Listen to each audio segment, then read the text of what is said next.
로마서 2장을 시작하면서 바울은 디아트레페라는 방식으로 그 방식을 적용하면서 가상의 대화 상대를 설정하고 그에게 질문하고 이야기하는 방식을 2장 전체를 기술해 가고 있습니다. 디아트레베의 방식이라는 것은 고대 그리스 문학에서 사용된 설득적이고 또 공격적이면서 또 비판적인 논쟁적 수사법이 디아트레베의 방식이 되겠습니다.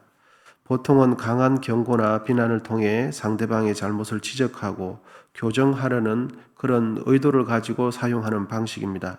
예를 들면 2장 1절에서 3절 그렇게 기록해 가고 있는데 제가 천천히 읽어드리겠습니다. 그러므로 남을 판단하는 사람아 누구를 막론하고 내가 핑계하지 못할 것은 남을 판단하는 그것으로 내가 너를 정죄함이니 판단하는 내가 같은 일을 행함이니라. 이런 일을 행하는 자에게 하나님의 심판이 진리대로 되는 줄 우리가 아노라. 이런 일을 행하는 자를 판단하고도 같은 일을 행하는 사람아 내가 하나님의 심판을 피할 줄로 생각하느냐. 단순한 설명이나 가르침이 아니라 책임을 무겁게 느끼게 하고 경고의 연설 방식이 디아트레베 방식의 핵심이 되겠습니다. 그러니까 바울은 이러한 방식을 통해서 신자들에게 자기 반성과 진정한 회개 그리고 내적 정결의 삶을 강하게 촉구하고 있는 것을 우리가 확인할 수 있겠습니다. 여러분, 로마서 1장은 수신자가 로마에 있는 성도들인 것처럼 우리가 그렇게 느낌을 받았습니다. 그런데 로마서 2장은 수신자가 마치 로마에 있는 이방인들이 아니라 유대인들에게 하는 것 같은 느낌을 굉장히 강하게 받거든요. 그래서 2장은 이방인이 아니라 유대인에게 메시지를 전하는 듯하면서 복음을 받아들이지 않는 유대인의 죄를 본문 로마서 2장은 강하게 경고를 하고 있습니다. 그래서 그러한 가상의 유대인들이라고 생각하고 유대인들은 자신들이 율법을 가지고 있기 때문에 선민의식이 매우 강합니다. 그래서 우리는 하나님의 백성이고 율법을 가지지 않은 이방인들은 천한 백성이다 생각하니까 우리는 율법을 가지고 있으니까 율법이 없는 사람들에게 그 율법 가지고 정죄를 하는 거예요. 정죄를 하니까. 그런데 하나님께서는 율법을 가지고 있다고 이방인들을 정죄하는 그들을 향해서 오늘 2장 1절이 말한다고 생각하시고 한번 읽어보시면 잘 이해가 될 것 같습니다. 2장 1절 같이 한번 읽어보겠습니다. 시작. 그러므로 남을 판단하는 사람아 누구를 막론하고 내가 핑계하지 못할 것은 남을 판단하는 것으로 내가 너를 정죄함이니 판단하는 내가 같은 일을 행함이니라. 아멘. 율법을 가지고 있는 유대인들은 율법이 없는 이방인들을 판단하는데 율법 없는 죄를 짓는다고 판단하는데 결국은 유대인들도 율법을 가지고 있다고 하는 유대인들도 하나님 보시기에 똑같은 죄를 짓는다 있다는 거죠.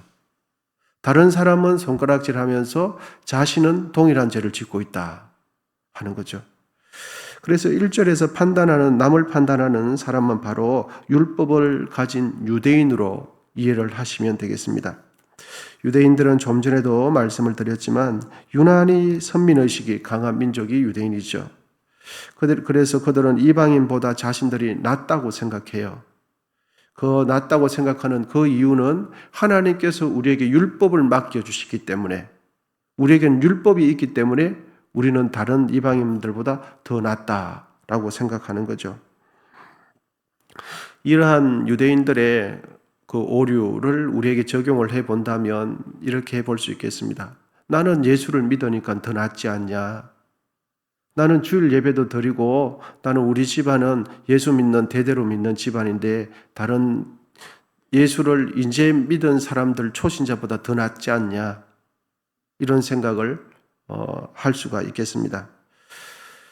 그러한 선민의식의 핵심 가운데는 율법이 있는데 결국은 유대인들도 동일하게 이방인들이 죄를 짓는 그 죄에 빠져 있다는 거죠. 그래서 교회에 오래 다니는 사람들도 보면은 교회 처음 다니는 사람들하고 보면은 기한의 연수는 다를 수 있겠지만 초신자들이 빠지는 오류, 시기와 질투와 자기 중심적인 그런 생각에 동일하게 직분을 가지고 있는 사람들도 다 오류에 빠진다는 거죠.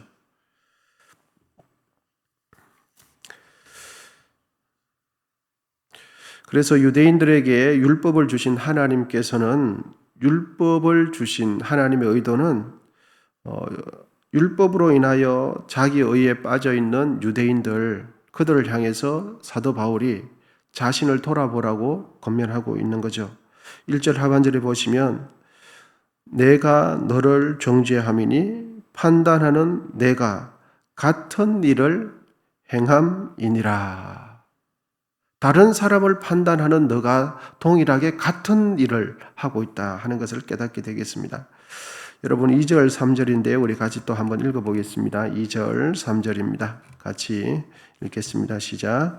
이런 일을 행하는 자에게 하나님의 심판이 진리대로 되는 줄 우리가 아노라. 이런 일을 행하는 자를 판단하고도 같은 일을 행하는 사람아 내가 하나님의 심판을 피할 줄로 생각하느냐. 죄로 인하여 타락한 인간의 본성은 끊임없이 다른 이들을 판단하고 정죄하는 습관이 죄인들에게 있습니다. 어린아이에게도 있고 어른에게도 있습니다. 교회를 다니지 않는 사람에게도 있고 교회를 오래 다니는 사람들에게도 여전히 있죠. 다른 이들을 비난하면서 판단하는 이러한 습관은 에덴 동산의 아담과 하와 때부터 있었습니다. 그래서 죄를 짓고 나면 자신의 죄를 정확하게 인정하기보다는 다른 이런저런 이유를 통해서 자신의 죄를 감추려고 하고 핑계대려고 하고 변명하려고 하고 나의 죄는 어쩔 수 없었다 이런 식으로 대화를 이끌어가는 것이 인간입니다. 에덴 동산에 있었던 아담과 하와도 그랬고 구약의 백성들도 그랬고 예수 그리스도가 오시고 난 뒤에 유대인들도 지금도 그렇게 그러한 죄를 그런 오류에 빠지고 있는 것을 알 수가 있습니다. 여러분 죄는 가장 먼저 내 자신을 보지 못하게 해요. 다른 사람의 시선을 가리기보다는 죄는 가장 먼저 내 마음의 눈에 그것을 죄가 붙어서 더 이상 보지 못하게 하거든요. 그래서 자신의 허물은 잘 보이지 않아요. 자신의 허물은 잘 이해가 되고 자신의 입냄새는 자기가 다 이해가 되는 거예요. 그런데 상대방에서 입에서 나는 냄새는 교양이 없고 뭐가 없고 이렇게 되는 거죠.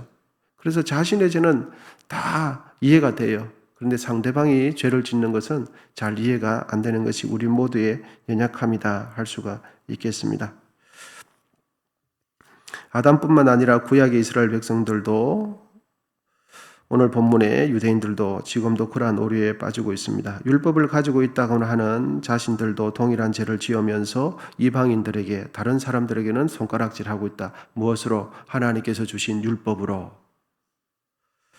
이러한 유대인들은 스스로를 의롭다고 여기는 배경에서 자신들은 혈통은 아브라함의 자손이라는 겉모습만 붙들고 있는 거죠. 유대인인 자신들은 아브라함의 혈통을 가졌다는 외적인 조건만을 가지고 우리는 하나님 앞에 의인인 것처럼 이렇게 착각을 하게 되는 거죠. 혈통도 아브라함의 혈통이고 율법도 우리가 가지고 있으니까 우리는 의로운 사람이 아니겠는가 이렇게 생각하고 있는 겁니다. 본문의 유대인들은 아브라함의 자손임을 자부했지만 그들은 아브라함의 자손다움은 갖추지 못했어요. 혈통은 아브라함의 혈통이지만 그들의 모습은 아브라함처럼 믿음의 삶을 살지 못했죠. 그러면서도 자신들은 아브라함의 자손이라는 것만 주장하면서 의인인 행세를 했던 것이 당시 유대인들이 되겠습니다. 그래서 예수님께서는 누구의 손에 의해서 죽었습니까? 유대인에 의해서 손에 죽었죠. 율법을 가지고 있다고 의롭다고 생각하는 그 사람들의 손에 의해서 예수님은 죽었어요. 여러분 하나님의 심판의 기준은 무엇입니까? 하나님의 심판의 기준은 각 사람의 행한 대로 심판하는 것이 원칙입니다. 하나님은 혈통을 따라서 심판하지 않습니다. 유대인이라는 혈통을 가지고 있기 때문에 의인이라고 인정해 주지 않아요. 그들이 어떠한 삶을 살았는가 이걸 보면서 심판하시는 거죠. 유대인들처럼 율법을 맡았다고 해서 특혜를 주시지도 않아요. 유대인이라고 아브라함의 자손이라고 말한다면 아브라함의 자손답게 살도록 해야 되죠. 아브라함이 가졌던 그 믿음으로 살기를 원하시는 거죠.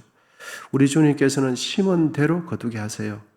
이것이 자연의 법칙이고 영적 원리도 똑같습니다.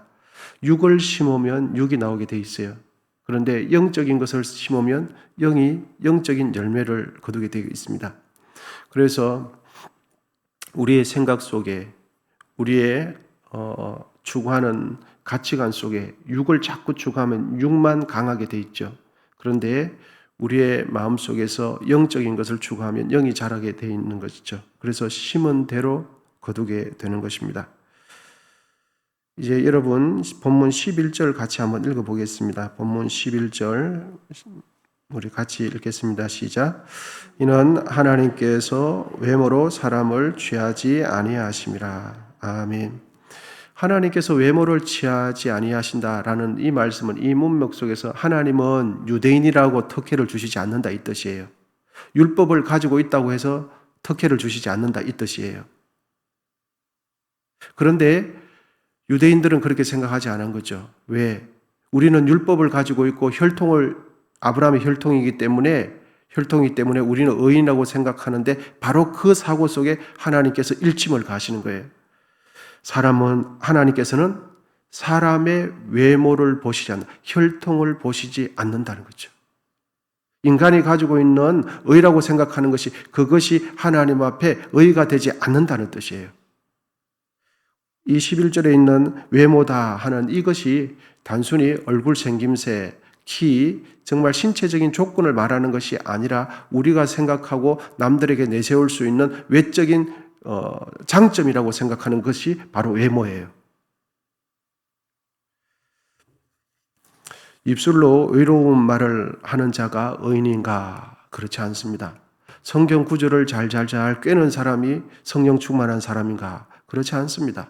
교역자가 성령 충만한 사람인가? 그렇지 않아요. 교회 오래 다니는 사람이 성령 충만한 사람인가? 그렇지 않죠. 하나님 말씀대로 사는 사람이 성령 충만한 사람입니다. 그래서 우리 모두는 하나님 말씀대로 살아야 되는 거죠. 그래서 이 내용을 오늘 본문의 내용에 유대인들에게 지적하시는 사도 바울이 2장을 통해서 지적하시는 것을 적용한다면 율법을 가지고 있다고 해서 의로운 사람이 되는 것이 아니라는 거죠. 하나님의 말씀대로 살아가고 하나님의 뜻대로 살아가는 것이 의인이다 하는 것을 깨닫게 해줍니다. 그러므로 오늘도 다시 한번 하나님 말씀을 들으면서 은혜 받는 것에 그치지 않고 하나님 말씀대로 행하시는 우리 모두가 되시기를 축복합니다. 기도하겠습니다.